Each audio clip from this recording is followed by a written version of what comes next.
करता क्षण क्षण कलाम कलाम सलाम सलाम है नतमस्तक सागर संगम कलाम कलाम सलाम सलाम।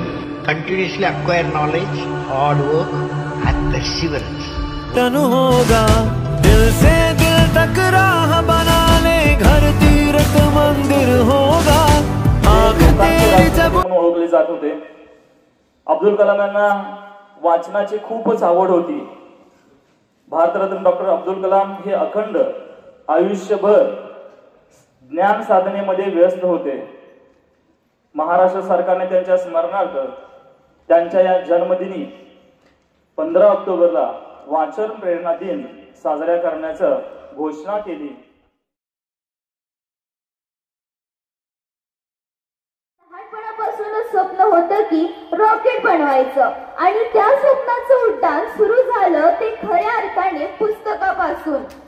ते म्हणायचे की every page I read took me one step closer to my dream. म्हणून आजही आपण ठरवूया की आपण आपल्या स्वप्नांसाठी का होईना पण रोज थोडं तरी वाचायचं। पण आजचं जग किती बदललेलं आहे बघा। प्रदूषण तर फक्त हवेतच होतं, पण आता ते प्रदूषण आपल्या विचारांमध्येही झालेलं आहे।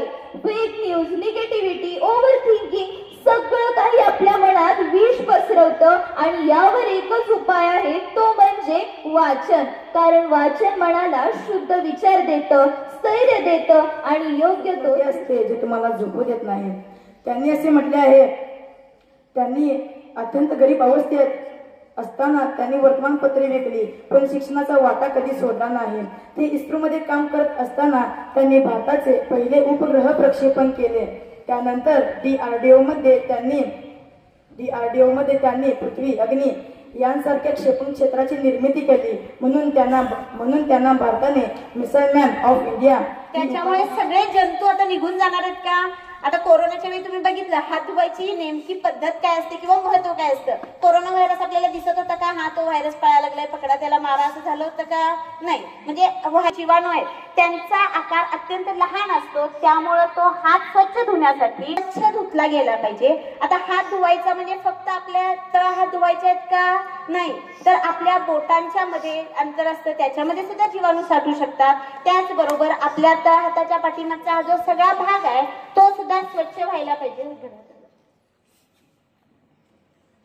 त्या बोटांच्या मध्ये, त्यानंतर तुमच्या तळव्याच्या इथं तुम्ही दुसऱ्या हाताने सुद्धा इथं थोडंसं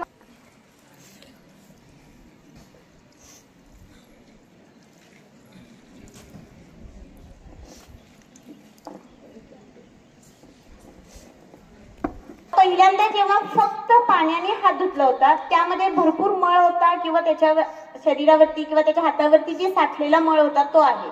त्याच्यानंतर त्यांना साबणाने हात धुतल्यानंतर त्यातला थोडासा तरी मळ कमी झाला असेल आणि त्यानंतर